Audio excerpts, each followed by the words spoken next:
Hello guys. Hello. This is for Libra. Okay, Libra. Welcome dito sa aking channel, Kapalaran 888 Libra. Alamin natin kung anong messages, vibration, hidden motivation. Nakikita ko sa'yo dito, Libra. Mayroong mga Libra dito na marami kayong mga iniisip, negative thoughts. Parang nasa maze ka, 'di ba? Pag may mga confusion kayo na nararamdaman, pakiramdam nyo, nasa loob kayo ng maze na hindi nyo alam kung ano yung gagawin nyo. 'Di ba? So, dito sa baraha mong ito, sinasabi ng baraha sa'yo na yun, may mga negative thoughts, dark thoughts ka. Sa gabi siguro, marami kang iniisip, mga kung ano-ano, negativity.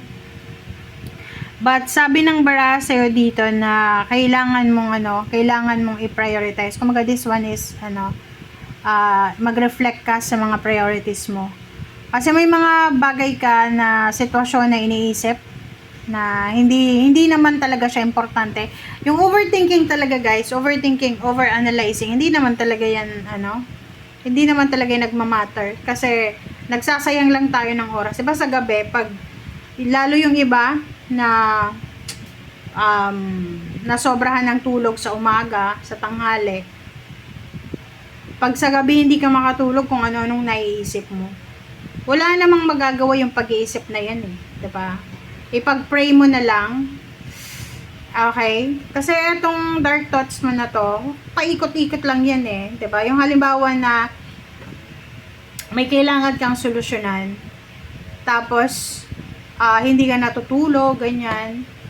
Kung hindi ka natutulog, hindi ka kumakain, mas lalong hindi ka makakagawa ng mabuting desisyon dyan. So, dito sa barahan na to, sabi ng barahan na kailangan mong ma-motivate. Okay? Pag wala tayong motivation, doon pumapasok yung overthinking. Kasi mag-iisip ka na parang hopeless na, helpless ka na.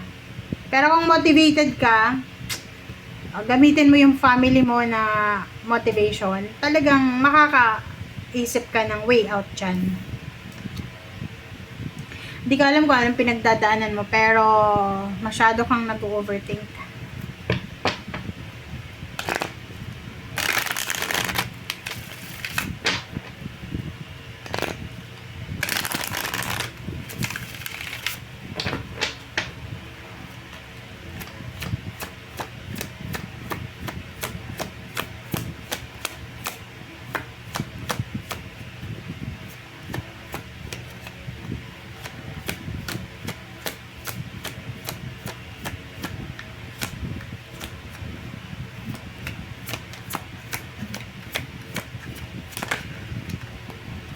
Okay, first quarter mo ni Aquarius.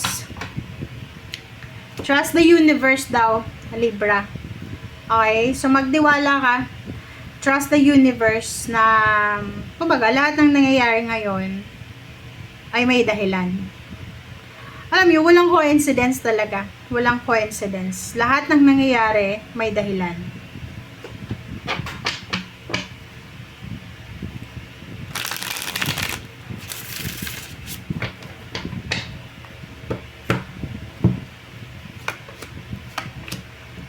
Alright, so yun,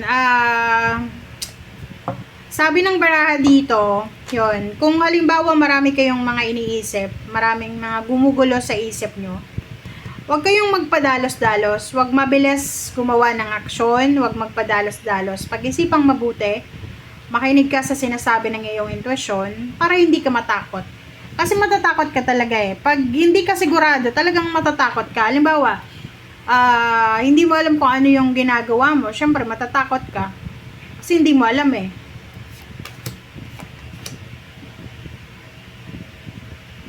Okay, 14, 4.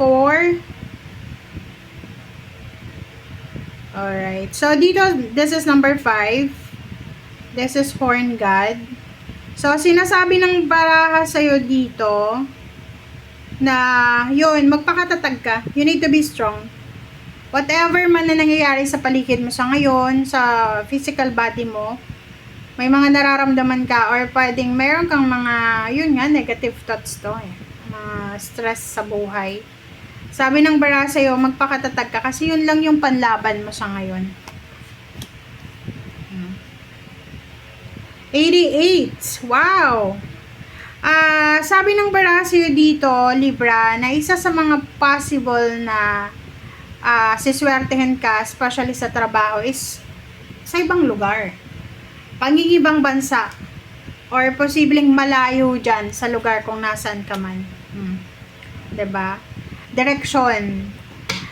Parang sinasabi sa'yo dito, Libra, na kung gusto mo daw na mabago yung takbo ng pamumuhay mo, sabihin na natin, financial na pamumuhay, or sabihin natin na sa relationship gusto mong mag-move on, or sa family masyado ng toxic, isa sa mga pwedeng solusyon dyan talaga is magpakalayo-layo ka. Umalis ka, hanapin mo kung saan ka magiging masaya. Yun yung sabi ng baraha. Diba?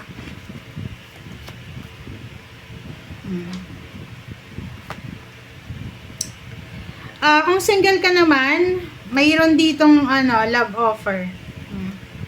Mayroon ditong single na siguro pagod ka na sa buhay na mahirap.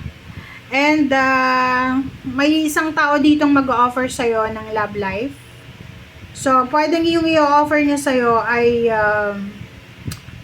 love life, pero may kasama siyang financial stability. Kumbaga, yung taong yan ay financially stable siya. Parang gano'n yung sinasabi ng baraha. Tingnan mo. Ace of Swords. Ang daming new beginnings. 'Di ba? Sabi ng baraha sa'yo dito, Libra, ihanda mo ang sarili mo. You need to prepare yourself. Bakit kailangan mong mag-prepare? Kasi unang-una, may posibleng blessings or may posibleng good news na darating sa'yo. Ang good news na to ay talagang pwedeng pagkakapirahan. Pero, kailangan mong ihanda yung physical body mo dyan. Kasi dapat malakas ka, strong, and healthy ka. Para magampanan mo kung ano man ang obligations mo na yan. Kasi mahirap yan eh. Mataas yung sweldo, mahirap din na trabaho. Parang ganon.